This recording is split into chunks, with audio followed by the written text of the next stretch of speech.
All right, guys. So recently, Elon Musk has taken over Twitter, and I wanted to make a real quick video on how that actually might affect us in the insurance space and how that might affect agents who are already advertising on other platforms, be that Facebook, be that Instagram, be that TikTok, maybe even YouTube a little bit as well.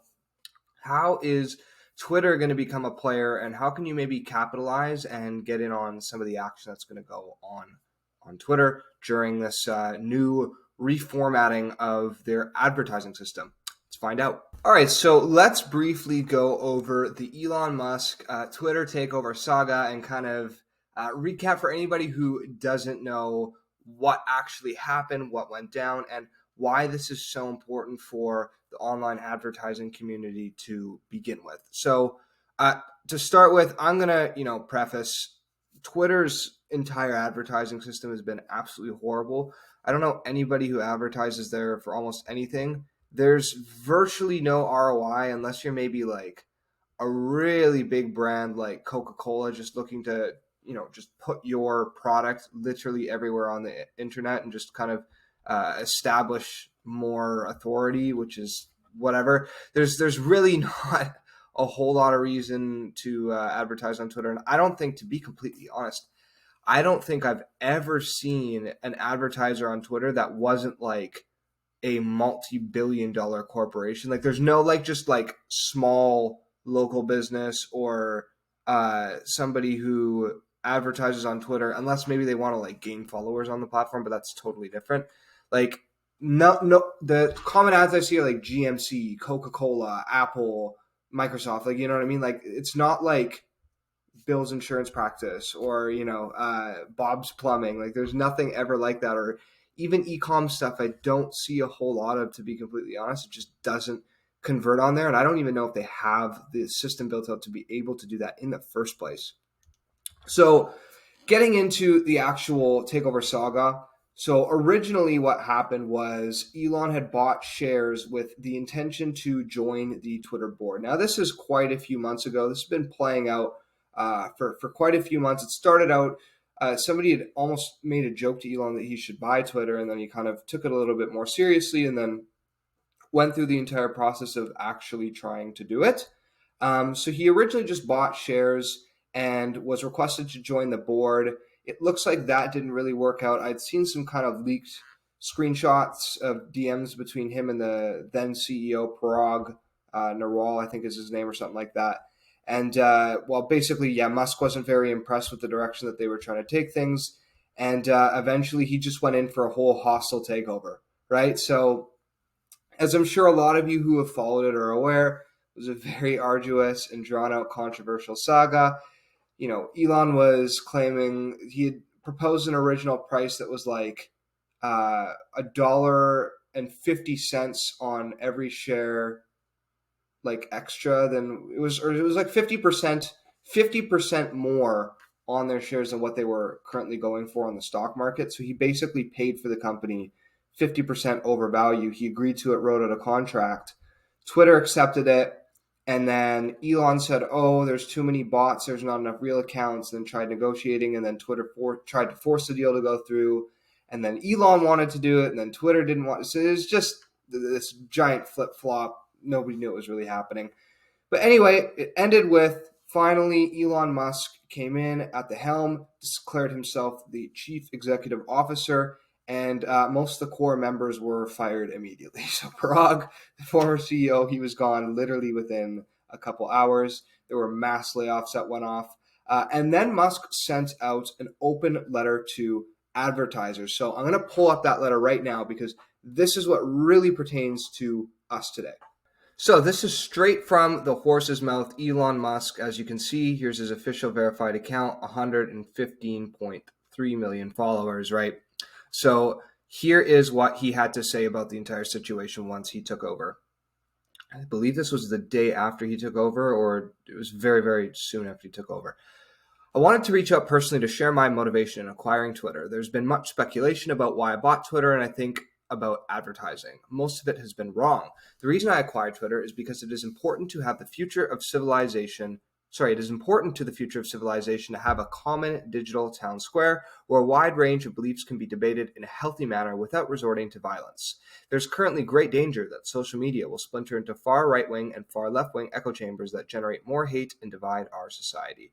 In the relentless pursuit of clicks, much too traditional media has fueled and catered to these polarized extremes as they believe this is what brings in not only the money, but in doing so, the opportunity for dialogue. Holy shit, man.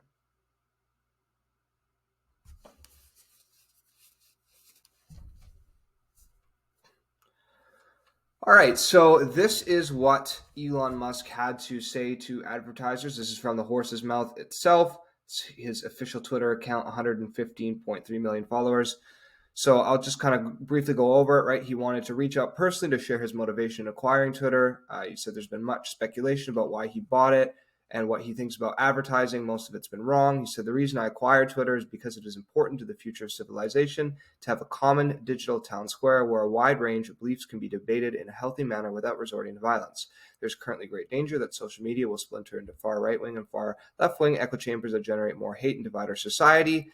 In the relentless pursuit of clicks, much of traditional media has fueled and catered to these polarized extremes as they believe this is what brings in the money, but in doing so, the opportunity for dialogue is lost.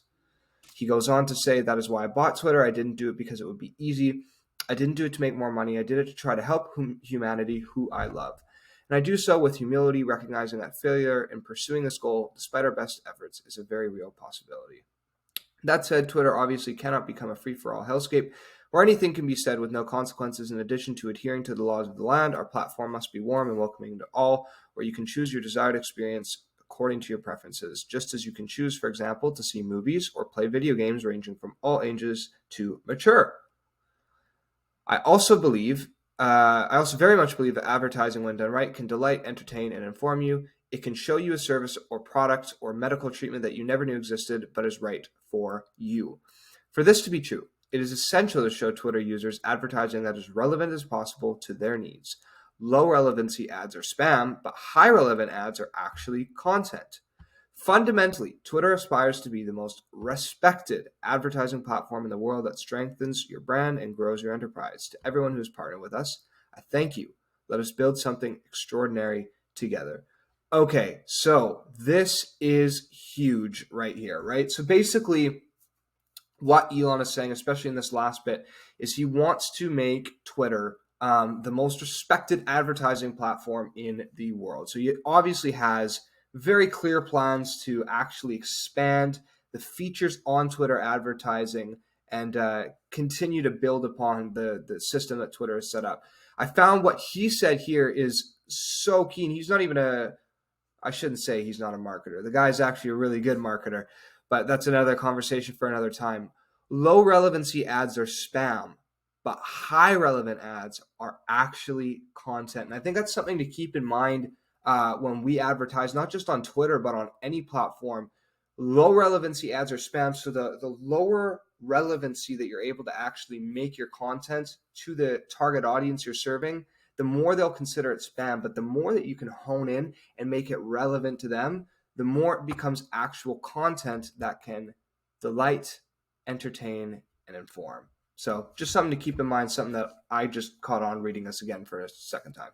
So I think Musk made it pretty explicitly clear why he wanted to take over Twitter from a couple of different standpoints.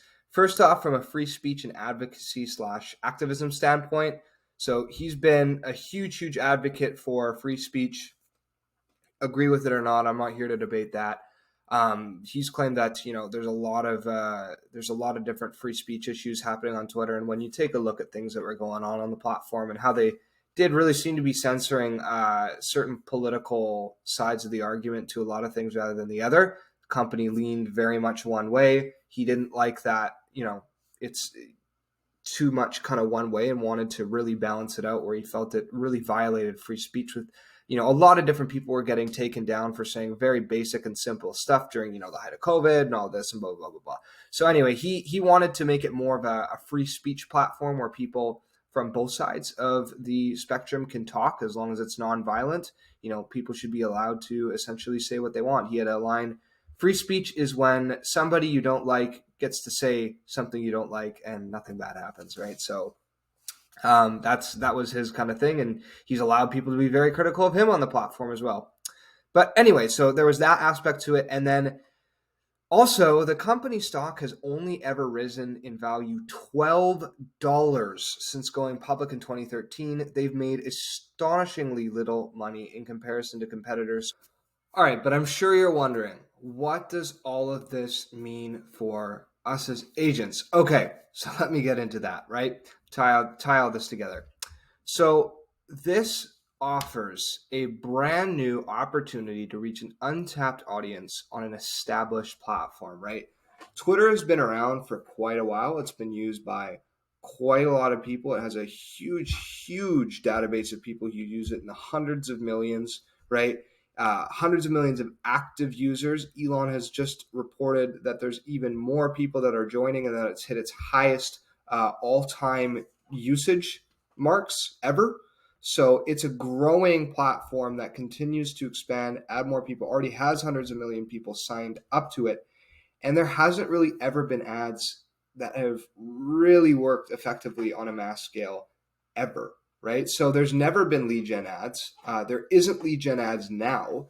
And if that feature were to be added, that would be something that would be very interesting for not just agents, but everyone really, to see how they could kind of experiment with that and start developing some leads for Twitter. I think there's going to be really low lead costs for those who are able to figure this thing out and are willing to experiment. You look at Facebook in the very early days, you were able to generate leads from so cheap. And especially on Twitter, people who've had Twitter for 7 years who all of a sudden start seeing some lead forms pop up, like, wait, they're just going to want to just fill it out just out of curiosity of, oh, how does this work? I've never even seen it before, right?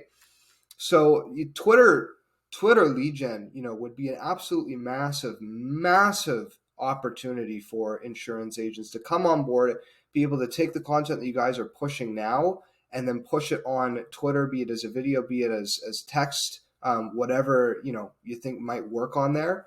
It would be something that I'd definitely be very excited to add to the exclusive lead system if that was a feature that did go live and did become operational. I think the lead cost would definitely make it worth trying. But yeah, that's just my personal opinion on it, guys. I think it would be a very big step forward for Twitter to introduce lead gen. And I think it would have significant impacts on insurance agents who would probably find a lot of benefit from being able to utilize the platform. So something to be aware of. Now you guys are updated on the Twitter situation. You know that new advertising features are coming. You know that lead gen may be in the works, and if it is, we at SE Renault will be on top of it. I'm certainly keeping an eye on things, and certainly we'll keep you guys updated with more videos around Twitter advertising as this entire thing develops and as I see their advertising system starting to flush out a little bit more, including adding lead gen. So, obviously we're not advertising on Twitter right now, but what we do have is our exclusive lead system. It's a done-for-you multi-dimensional lead generating process, generating leads on Facebook, Instagram, and TikTok. This way, if one of your campaigns goes down, you still have more campaigns, so you're always generating leads no matter what happens. We also include lead nurturing processes to capture more lead conversion and make sure that you're not just generating leads, but you're also converting them. So this be it through text campaigns or email campaigns that automatically get sent out to your prospects. So if they fill out a form at 3 a.m., the exact same time they fill out that form, they're going to get an email to get on a call with you, and you might be able to call them first thing in the morning and get them signed up. We teach you how to manage this entire system, or we pair you with a trained and qualified virtual assistant, which means there's no monthly retainers. That is it, right? And then once the system is done, we hand it off to you, like I said, once it's completed, and we can consult you on that as well. So hope that you guys found some value out of this video. If you're interested to hear more about the exclusive lead system or any of the things we offer when it comes to lead generation, I have a free year's worth of TikTok content script supply for anybody who would like to use it. All you need to do is join our Facebook group. Link is down in the description. But other than that, hope you enjoy the video. Peace.